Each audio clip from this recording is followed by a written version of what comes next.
It's a cold Saturday evening in March of 1984 in Columbus, Ohio. On the north side of the city, on a quiet, well-kept block, sits 5242 Blue Ash Road. A lovely brick and stucco home. The house belonged to Joan and John Resch, a well-regarded couple in their early 50s, who were known for their generosity and community service. They had one biological son, Craig, who was in his late teens, an adoptive daughter, Tina, who was 14, and several foster children living with them in this house. Joan loved children and wanted to provide a safe and loving home for as many as she could. She sometimes housed 6 foster kids at a time. On the evening of March 3rd, Joan was in her kitchen, washing dishes, when movement just outside her peripheral vision caught her attention. She looked up from her sink and noticed something strange was happening with the clock on her wall. Both hands of the clock were spinning rapidly. Around and around they went, never stopping at a particular hour. Joan put down the dish she was washing, turned the sink off, and walked closer to the clock. She reached to take it off the wall, but then the kitchen lights turned off.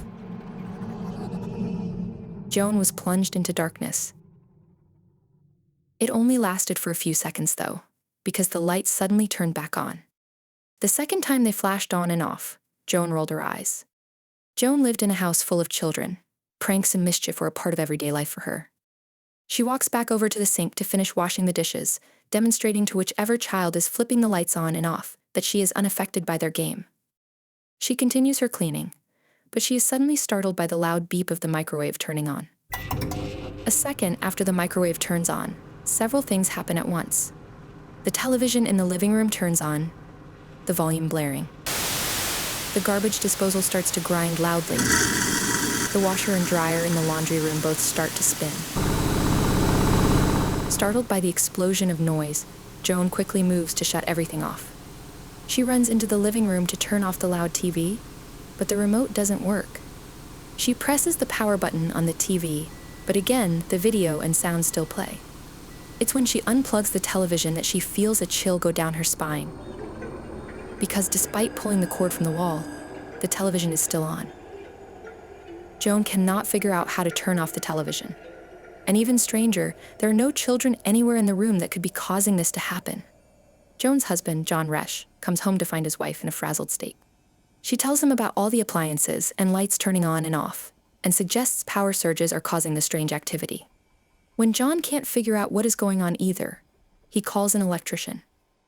When the electrician arrives, of course, all the activity stops. Everything appears completely normal. He checked the breaker box, the outlets, and tried to find any hot spots, but he found nothing. The electrician told the Reschs that nothing seemed wrong in the house.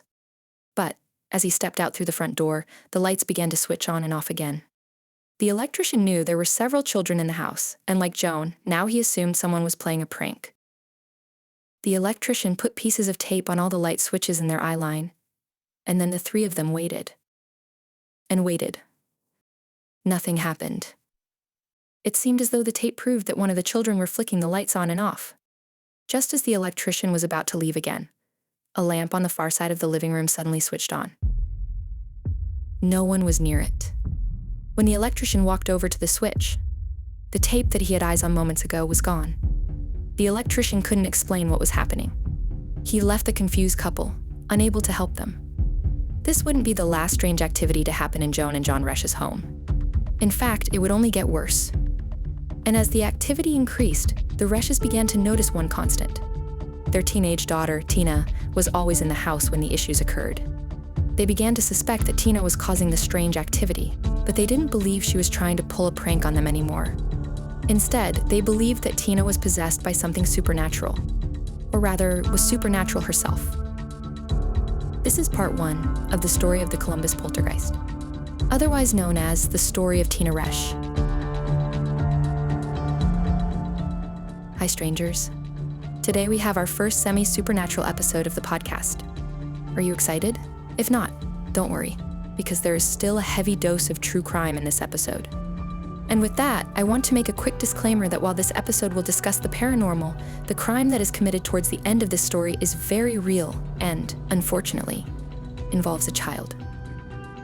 So listener discretion is strongly advised. And with that, lock your doors and listen closely. This is Stranger in the House. In March of 1984, Mike Harding was a reporter for the Columbus Dispatch. He wrote a variety of stories, but he tended towards human interest pieces. That past October, he had written a story about Mrs. Joan Resch and her outstanding work for foster children. Joan and her husband John had cared for over 200 children throughout their years as foster parents. The couple had won dozens of awards because of their commitment to the welfare of children in Columbus and were well regarded in their community. Mike Harding had enjoyed writing about the lovely couple, so when he received a call from Joan one morning in March, he was happy to hear from her. But the subject of Joan's call was not something Mike was expecting. According to William Roll's book, Unleashed, of Poltergeists and Murder, the curious story of Tina Resch, Mike would have thought it was a prank call if he had not already known Joan's character. Joan needed help. She believed that her 14-year-old daughter, Tina, had developed supernatural powers and was causing chaos in her home. Normally, the Resch household is filled with foster children, but right now it was just Tina and the Resches because they feared for the children's safety. Appliances turned themselves on without an electric current. Objects flew through the air. Furniture scooted across the floor. The activity only occurred when Tina was in the house. Joan had even contacted the church to conduct an exorcism. Apparently, during the exorcism, all the electricity in the house went haywire, and the priest had to give up after several hours of trying to make it stop. Mike was the ultimate skeptic of the paranormal, but he knew Joan and could hear the fear in her voice. She wasn't looking for a story to be written about her family. She was seeing if Mike knew anyone in his contacts that could help. At 10:30 that morning, Mike made his way to the Resch household on Blue Ash Road to see what was going on for himself. He met with Joan and John, and met their daughter, Tina. Tina was 14 with light brown hair and brown eyes. She was precocious. She had a lot of energy that needed to be burned. That frenetic energy caused her to be extremely clumsy. She would knock into walls daily.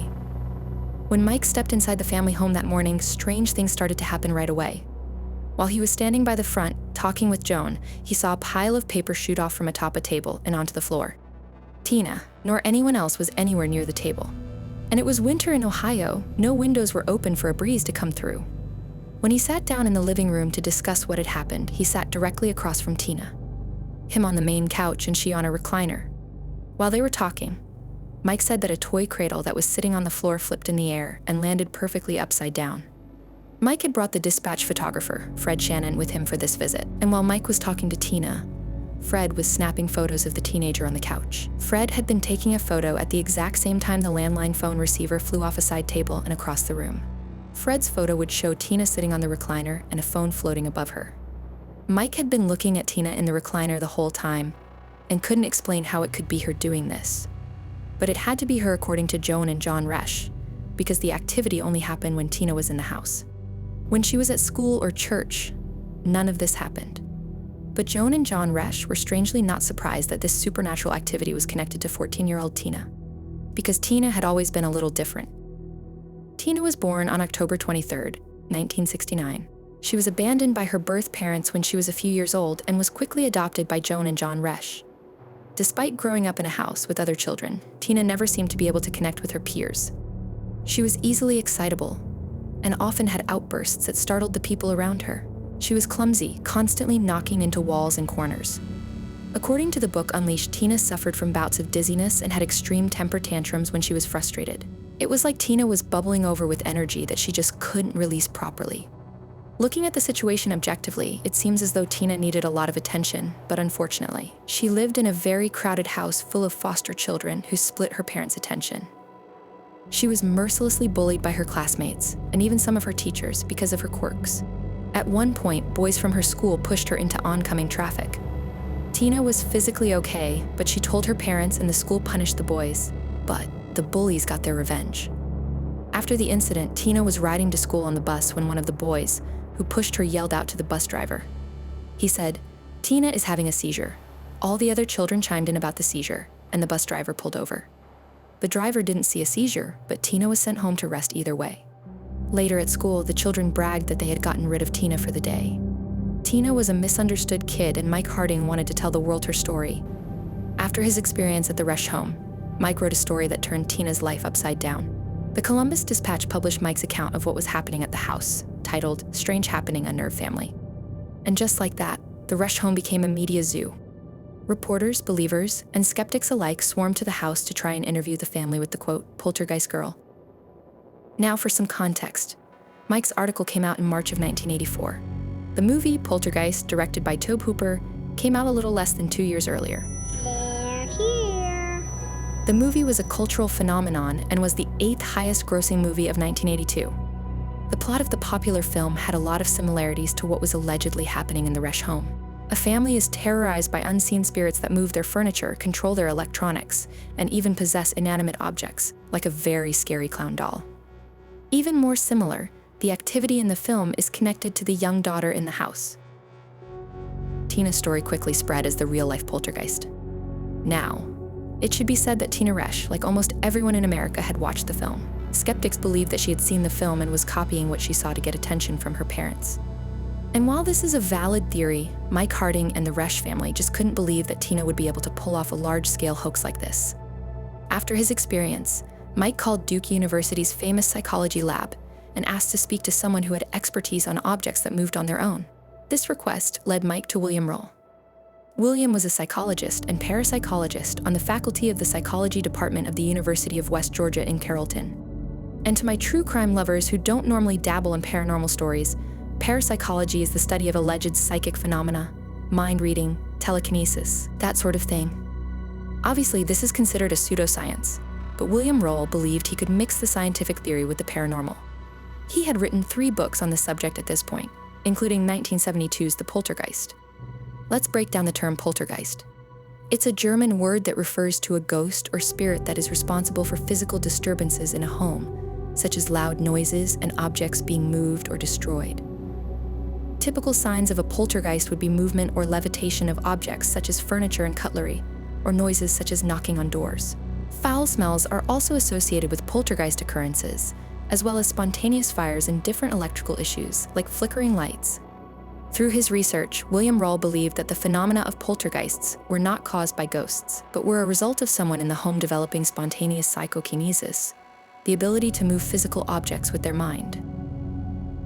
Now, obviously this theory, as well as the idea that poltergeists even exist, faced an immense amount of skepticism. Psychical researcher Frank Podmore proposed the naughty little girl theory for most reported poltergeist cases, because most claims of poltergeist activity usually center around an adolescent girl living in the house. Through his research, Podmore found that the center of these types of disturbances was often a child who was throwing objects around to fool or scare people for attention. When Mike Harding called his department, William Roll knew that Tina could be one of these adolescent girls faking paranormal activity to get attention. But something about the way Mike spoke about what he saw at the Resch house made him think it could possibly be real. Either way, William was intrigued. So a few days later, William arrived in Ohio to investigate what the hell was going on at the Resch home. When William Roll arrived at the Resch's, he noticed Tina's clumsiness right away. As she gave him a tour of the house, she bumped into several walls and tripped over her own feet. In his book, Unleashed, he remembers thinking that Tina wouldn't be good at sleight of hand and wasn't smooth enough to trick someone in front of their face. Despite this, William remained skeptical of Tina. At one point, while he was in a different room, he heard a crash. The landline phone had flown off the wall and smashed into Tina's arm. Joan had allegedly witnessed it, but William thought it could have been staged. At dinner with the family, William noticed that they only used paper plates and styrofoam cups. Not because they didn't have real plates, but because they feared one of them could fly off the table at any moment and break. Despite the family's obvious belief in the supernatural activity, William really couldn't say for sure if Tina was experiencing spontaneous psychokinesis. Tina was always close to the objects he saw move and was never in the room when other activity happened. In one incident, a picture fell from a wall in an upstairs room where Tina was, but William was facing away from the picture when it fell. In the end, William Roll couldn't say for sure what was happening in the Resch home, but he wanted to do more research. William Roll brought Tina back to North Carolina with him to meet psychiatrist and experienced hypnotherapist Janine Lagel, as well as a group of paranormal researchers.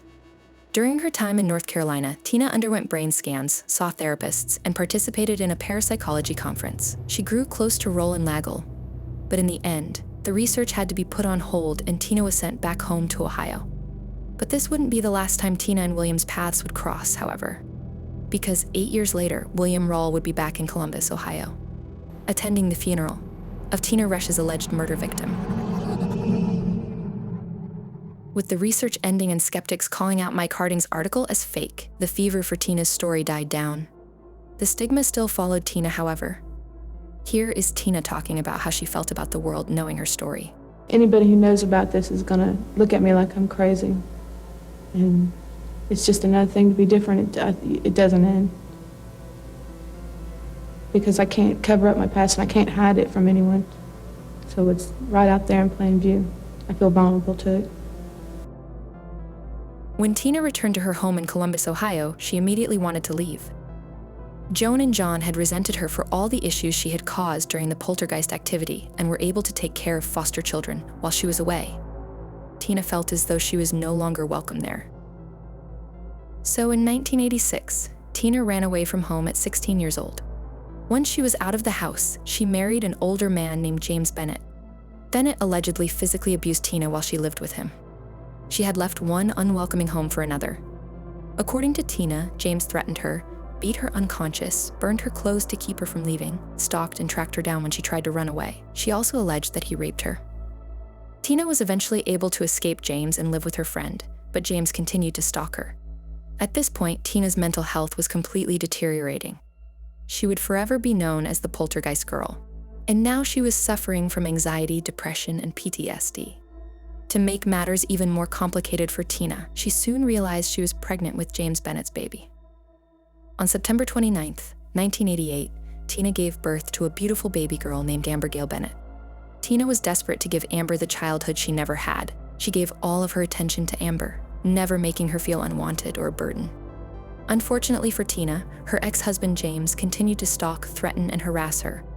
He refused to sign any divorce papers that were sent to him. He called the electric company to cancel her electricity. He also made reports to child services that Tina was abusing their daughter. James and Tina finally divorced in 1990, and Tina and Amber moved in with Tina's new boyfriend, Larry Boyer. Larry and Tina married later that year, and after a few months of marital bliss, Tina finally thought she finally had her perfect family. Months into their marriage, Larry began to physically beat Tina. Larry never hurt baby Amber, but she started to worry that he might one day. A social worker told Tina that if she didn't leave the abusive relationship soon, the state would most likely take Amber away. That would mean that not only would Tina no longer have custody of her daughter, but her daughter would most likely end up in foster care and in a home like the one Tina grew up in. Tina refused to let that happen. One night, when Larry was away, she and Amber hopped on a bus to Georgia in order to escape. Tina and Amber moved to Carrollton to be close to the paranormal researchers she had grown close with in her teen years, William Roll and Janine Lange. With William and Janine's help, Tina found an apartment, signed up for food stamps, and even started to take classes at a local community college. Tina made some money transcribing notes for Janine, but Tina struggled to find another job. In 1992, Tina started dating a man named David Heron. David had a daughter around the same age as Amber, and the two kids became fast friends. Unable to afford childcare, Tina began to leave Amber with David and his daughter so that she could work during the day. Tina had to often remind David that Amber needed to be watched carefully, because like her mother, she was extremely clumsy and prone to accidents. Amber constantly had bumps and bruises all over her. On April 14th, 1992, Tina left Amber with David and his daughter so that she could transcribe notes for Janine. At around 12:30 that afternoon, David called Janine, saying that Tina needed to come to his home right now. Tina rushed to his home and David met her outside. David couldn't wake Amber from her nap. Tina tried waking Amber up, but she couldn't. Even worse, Amber did not appear to be breathing. Less than an hour later, Tina burst through the doors of the local hospital carrying Amber. She was screaming for help. Soon after her arrival, 3-year-old Amber was declared dead. Her cause of death was blunt force trauma to her head. Tina believed the trauma came from an incident that happened the day before. Apparently, while Tina was at work, David fell asleep while watching Amber and she fell down the stairs. But doctors were not so sure of Tina's story. While Tina was not at the house when Amber died, Amber was covered in bruises, indicating that she was being abused. Tina and David were both arrested on child abuse charges the next day. Now, up until this point, we have known Tina to be a loving mother to Amber, but the police's investigation into Amber's death would reveal a much more sinister side to the woman once called the Poltergeist girl. So in part 2, we are going to dive deep into the investigation into the death of Amber Bennett, and try to see if Tina is an innocent woman with an extremely unlucky life, or the ultimate con artist. In the meantime, stay safe, strangers, and thanks for listening. This episode was written by Alexa Morrissey. Stranger in the House is a Boy Wonder production.